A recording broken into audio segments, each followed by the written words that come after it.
ধনবাড়ীতে বৈদেশিক কর্মসংস্থান চুক্তি নিয়ে বিরোধ, অপহরণ ও নির্যাতনের অভিযোগ। টাঙ্গাইল ধনবাড়ী থেকে দেলোয়ার হোসেনের ক্যামেরা, ভিডিও ও তথ্যচিত্রে। টাঙ্গাইলের ধনবাড়ী উপজেলায় এক আদম ব্যবসায়ীকে অপহরণ, মারধর ও মুক্তিপণ দাবির অভিযোগে আদালতে মামলা হয়েছে। ভুক্তভোগী মো. আপেল গত ১৫ জুন টাঙ্গাইল আদালতে মামলাটি দায়ের করেন। এজাহার সূত্রে জানা যায়, সৌদি আরবে কর্মী পাঠানোর বিষয়ে সোহানুর রহমান সুমনের সঙ্গে আপেলের ৬,৪০,০০০ টাকার চুক্তি হয়েছিল। তবে বিদেশ যাত্রার আগ মুহূর্তে সুমন যেতে অস্বীকৃতি জানালে উভয়ের মধ্যে বিরোধ সৃষ্টি হয়। অভিযোগ অনুযায়ী গত ২৩ মে আপেলকে নারায়ণগঞ্জ থেকে ডেকে নিয়ে অজ্ঞাত স্থানে আটকে রেখে ২০ লাখ টাকা মুক্তিপণ দাবি করা হয়। এ সময় তাকে মার ধরা হয় এবং তার স্ত্রী ও বাসার মালিকের কাছ থেকে জোরপূর্বক চেক, স্ট্যাম্প ও সাদা কাগজে স্বাক্ষর নেওয়া হয়। এছাড়া এটিএম থেকে ৫০,০০০ টাকা এবং গহনা বিক্রি করে আরও ৭০,০০০ টাকা আদায় করা হয়েছে বলে অভিযোগ করা হয়। আদালত মামলাটি আমলে নিয়ে তদন্তের জন্য ধনবাড়ী থানার ওসিকে নির্দেশ দিয়েছেন। অন্যদিকে অভিযুক্ত সোহানুর রহমান সুমন অভিযোগ অস্বীকার করে দাবি করেন, বিদেশে পাঠানোর নামে তার কাছ থেকে টাকা নেওয়া হয়েছিল, কিন্তু প্রতিশ্রুত চাকরি না পাওয়ায় তিনি বিদেশ যেতে অস্বীকৃতি জানান। টাকা ফেরত চাওয়ায় তার বিরুদ্ধে মিথ্যা মামলা করা হয়েছে বলেও তিনি দাবি করেন। ঘটনাটি এলাকায় ব্যাপক চাঞ্চল্যের সৃষ্টি করেছে। স্থানীয়রা সুষ্ঠু তদন্তের মাধ্যমে প্রকৃত সত্য উদ্ঘাটনের দাবি জানিয়েছেন। আমার ছেলে আপেলকে যেভাবে মারধর করছে,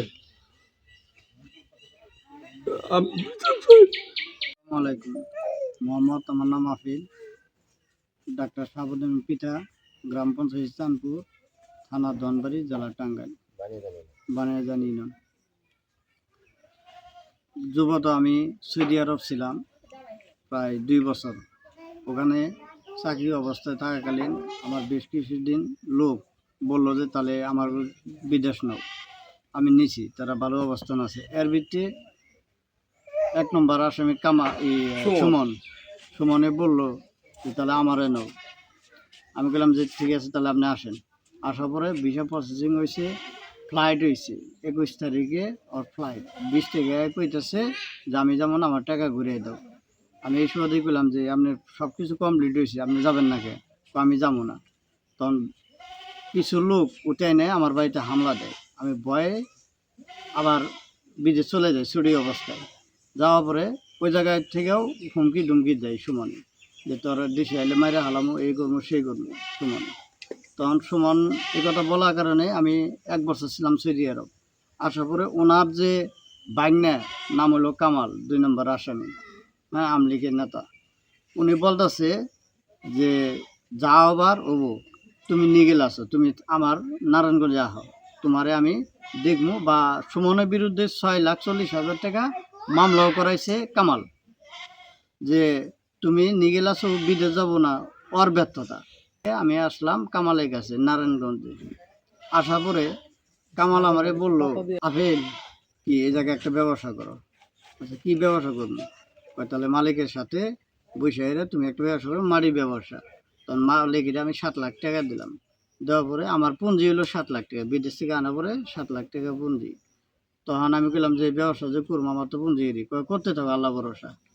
তখন কামালে আমার এই পিছিয়ে সব কিছু টেগেল দর্শক করলো বা সয় সম্পন্ন কামাল করলো। করার পরে বেশ কিছুদিন ঈদের আগে ৫-৬ দিন আগে আমার কইতেছে যে আপেল ২ লাখ টাকা দাও। আমি বললাম কি ২ লাখ টাকা? আমি জমি রাখবো, তুমি আমার কর্জ দাও বা কারিশ করে দাও, ২ লাখ টাকা দাও। আমি তখন বললাম যে না ভাই, আপনি ফুবু ৭০,০০০ টাকা দিছিল, আপনি তো ৭০,০০০ ৫ বছর ঘুরিয়ে দিয়েছেন, আর আমার এরই ক্যাশ আমি দেবো কীভাবে? তখন ওই কামাল ক্ষিপ্ত মনে বাসা থেকে বেরিয়ে গেল। তারপরে ৫-৬ দিন পরে আমার বাসায় আবার আইলো। আবার কইতেছে যে ভাই আমার মাঞ্জা ব্যথা, হ্যাঁ, ডাক্তার অনু যাম। তখন ডাক্তার অনু কথা বলে এলে আমার এনে গেল নারায়ণগঞ্জ ফতুল্লা অগস্ত স্থানে, নামটা খেয়াল নাই আমার, ওই জায়গায় পার্কের সামনে, এটুকু মনে আছে। নেওয়ার পরে ওই জায়গায় দেখি যে বিদ্যুৎ, ওই আমলিগের সভাপতি বিদ্যুৎ, তাছাড়া হলো কামাল, মাজেদ, আর হলো সুমন, এই লোকটি দেওয়ার পরে আমি বললাম যে আপনার এই নৌকে, তখন বিদ্যুৎ বললো যে তোমার হাতে বলে একটা ঝামেলা হয়েছে, তাহলে ওই ঝামেলাটা আমার তো এইভাবে ডেকে আনছে। বিদ্যুৎ বললো, আমি বললাম এই নৌকে হয়তো বাসায় যাবেন না বাড়িতে যাবেন, এই জায়গায় কে? ওই জায়গার সামনে হাইস ভাড়া করা আরও আছে। এটা দেখলাম যে 15-20 জন বা 30 জন আউট লোক সাইডে দাঁড়া হয়েছে নিচাগ্রস্ত অবস্থায়। তখন আমি বললাম যে এভাবে চেয়ারের উপরে বয়া আসলাম, বয়া থাকতে আমার বুকের ভিতরে একটা লাথি মারছে, অপরিচিত লোক। লাথি মারার পরে আমি চেয়ার থেকে পড়ে গেছি। ওরা সবটি মিলে আমার বেগম মারধর করছে। মারধর করার পরে আমারে ওই জায়গায় নেওয়া পরে কইতেছে এই জায়গায় তো মরে যাবো গাফিল, তাহলে ওরে কী করো, ওরে ছাদে না যাও। ছাদে নিয়ে হেরে ছুরি ধরছে, ছুরি ধরে হেরে আমার সামনে 3টা স্টেমে সিগনেচার নিয়েছে। নেওয়ার পরে কেউ মদ খাইতেছে, কেউ ওইটা করতেছে ওইটা করতেছে, কইরে হেরে আমার মারধর শুরু করে দিয়েছে। আবার এই অহং গেছে যে কালকে মার্ডার করছি, এ জায়গায় যদি তোরও মার্ডার করলাম নি, তোর কপাল বালা, অত কি আছে দে। তখন আমি এই অবস্থা আমার বই স্ত্রীরে ডাহি যে আমার জীবনটা বাঁচা। তখন বাঁচানো হইতে আমার বিদ্যুৎ কইছি যে আপনার এই জায়গায় কে, আপনার কাছে তো কোনো ঝামেলা নাই, তো আপনি এই জায়গায় কয় কথা কম কর, যা করবা কই তাই কর। তখন ওই সময় আমারে কাঠি সবে সিগনেচার নিয়েছে। নেওয়ার পরে আবার কয় যে তোর ট্যাগ কার কাছে আছে, আমি বললাম বাড়িওয়ালা আছে। তো বাড়িওয়ালা যে ডাইগা আনছে নাম হলো রজব। ডাইগা আনছে, আনার পরে আমারে উনি কইতেছে যে মামা যদি এই জায়গায় যে সিন্ডিকেট ওরা করছে, বিদ্যুৎ কামাল মাসুম, বিদ্যুৎ কামাল আর হলো এই সুমন মাজেদ, যে ওরা যে সিন্ডিকেটটা করছে আপনি এই জায়গায় মাইরে হালাবো দেন লোকজন, তখন কী করবেন? আমি বললাম আমার জীবনটা বাঁচান। তখন বইয়ের হাতে জায়গা নিয়ে জীবনটা ওই জায়গায় আমার স্ট্যাম্পে সিগনেচার নিছে 6টা, হ্যাঁ, সাদা কাগজে। আবার ওই যে আপনাকে যে দিলাম ওইটা কাটিছে লেখছে 7 লাখ টাকা দাবি করে, 9 লাখ টাকা দাবি করে ওরা মিলকে দিচ্ছে 6 লাখ টাকা। সরকারের কাছে প্রশাসনের কাছে এর একটা সুস্থ তদন্ত করে আমি বিচার চাই। আমি আপেলের ওয়াইফ। আমরা নারায়ণগঞ্জে থাকতাম, ওই জায়গায় আপেলের বন্ধু আমার বাসা থেকে কামালে ডাইকে নিয়ে আসে যে আসো আমার মাজার সমস্যা, একটু ডাক্তারের কাছে যাবো বলে আমার বাসা থেকে ডাইকে নিয়ে যায়। নিয়ে যাওয়ার পর ওইখানে ওরা আটকিয়ে আমারে ফোন দেয়, ফোন দিয়ে চেক বই নিয়ে আসার কথা বলি। ওই সময় আমি বলছিল কামালের কাছে দেওয়ার জন্য, আমি বলছিলাম যে না আমি কামালের কাছে চেক বই দিব না, ওই জায়গায় কী হয়েছে আমি যাবো। বলছে যে কোনো কিছু হয় নাই। আমি বলছি যে আমার একটু সমস্যা আছে, তাহলে আমি আসি চেক বইটা নিয়ে। পরে ওইখানে আমি যাওয়ার পরে ঠিকানা দেয় নারায়ণগঞ্জ পঞ্চবড়ি, জায়গার নাম হচ্ছে পঞ্চবড়ি। ওই জায়গায় আমি যাওয়ার পরে একটা পার্কের ভিতরে আমার হাজব্যান্ডের আটকায় রেখে পার্কের গেটে যখন আমি গেছি, যাওয়ার পরে কামালে আমার আইডিয়ে নিয়ে যাওয়ার পরে আমি যাই দেখি আমার জামাইয়ের মানে আমার হাজব্যান্ডের বুকের উপরে পা তুলে দিয়ে একজন দাঁড়ায় আছে আর 4-5 জন মানুষ ওইখানে দাঁড়ায় থাকার পরে আমি ওই জায়গায় যাই হেরে চিৎকার দিচ্ছি। চিৎকার দেওয়ার সাথে সাথে আমার কামালে বলছে যে তুই যদি এখানে চিৎকার করস তাহলে তুই মেয়ে মানুষ, তোরে আমরা কিছু বলবো না, তাহলে তোর জামাইয়ের আমরা মাইরে ফেলামো, তার থেকে তুই চুপ থাকে এবারে তোরে যা যা কয় তুই এটা শোনার পরে আমি বলছি যে এনুকে কী সমস্যা হয়েছে, কী হয়েছে? কয় তোর কাছে টাকা পয়সা আছে, তোর অ্যাকাউন্টে এত টাকা আসছে, তোর জামাইয়ের অ্যাকাউন্টে এত টাকা আসছে, সব টাকা পয়সা উঠাই আম করে দিয়ে। আমি বলছি যে আমার অ্যাকাউন্টে নাই টাকা, আমার হাজব্যান্ডের অ্যাকাউন্টেও টাকা নাই। ওই সময় কইছে যে তোর বাড়িতে টাকা আসছে 20 লক্ষ টাকা আমার ঘরে দেওয়া লাগবো। তখন আমরা বলছি যে আমার ঘরের কাছে এত টাকা নাই, তাহলে আমরা এত টাকা দিব কীভাবে? পরে বলছে না টাকা নাই, টাকা ব্যবস্থা কর। পরে কইছি যে ব্যবস্থা করবো কীভাবে, টাকাটা তো নাই আমার কাছে। পরে বলছে যে পরে কামালে জানে যে বাড়িওয়ালার কাছে আমরা 7 লক্ষ টাকা পাই। ওই সময় বলছে তাহলে বাড়িওয়ালার কাছে ফোন দি। পরে আমি বাড়িওয়ালার কাছে ফোন দিছি, ফোন দিয়ে সব কিছু বলছি। উনি আইসে, আসার পরে আমি ওনারে দিয়ে কেউ চিৎকার দিছি। চিৎকার দেওয়ার সাথে সাথে আমার জামাইরা আবার মারতে শুরু করছি যে তুই চিৎকার দিলে তো জামাইরা আরো মারমো, তার থেকে ভালো চুপ থাক। আমি ওই সময় চুপ হয়ে গেছি গে। চুপ না থাকার আমার কোনো আসছিল না। থাকার পরে ওনারে নিয়ে ওরা সবাই মিলে টাকা পয়সা ওনার অ্যাকাউন্টে আসছিল 50,000 টাকা।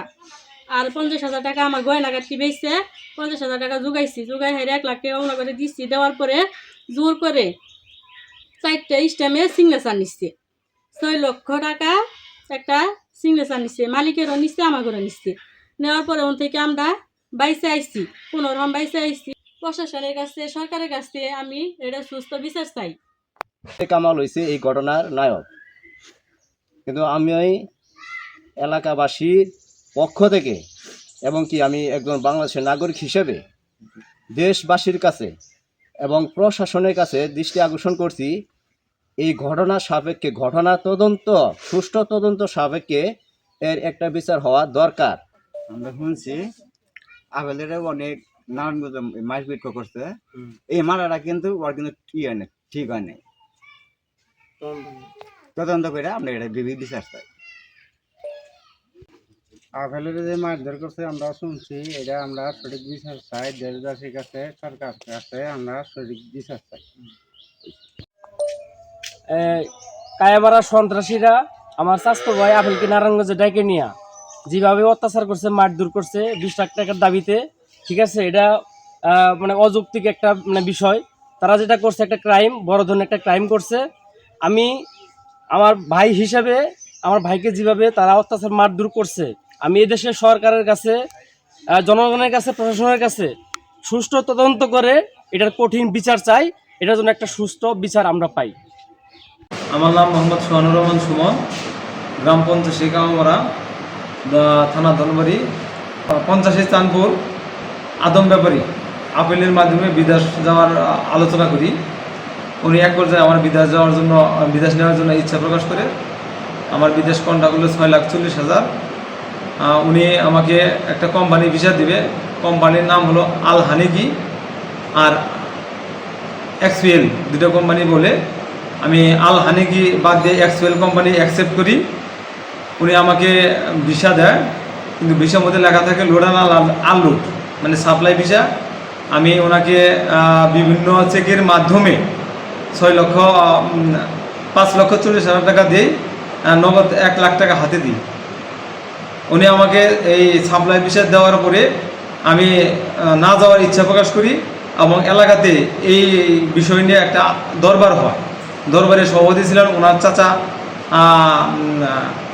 মঞ্জু স্যার, ওনার আরেক চাচা মিন্টু। তারা ওনাকে বলে যে যারা বিদেশ গেছে তাদের কাজ দিয়ে ভালো, আর যে জানায় তাদের ভিসা প্লাস টিকিট ক্যান্সেল দিয়ে।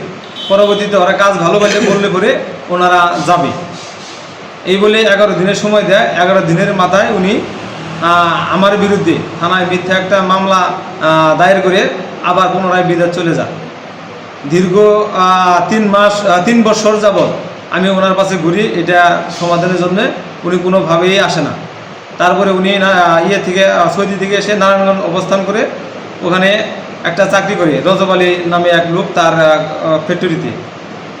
ওইখানে আমার আরেক মামা ছিল, নাম কামাল হোসেন, ওনার সাথে আলোচনা হয়। উনি আবেল ইচ্ছা প্রকাশ করে যে আমার টাকা দেওয়ার জন্য এবং কি ওইখানে যাওয়ার জন্য। পরবর্তীতে আলোচনার সাপেক্ষে আমরা ওইখানে যাই। ওইখানে যা একটা দরবার হয়, দরবারের সভাপতি ছিলেন পারভেজ ভাই।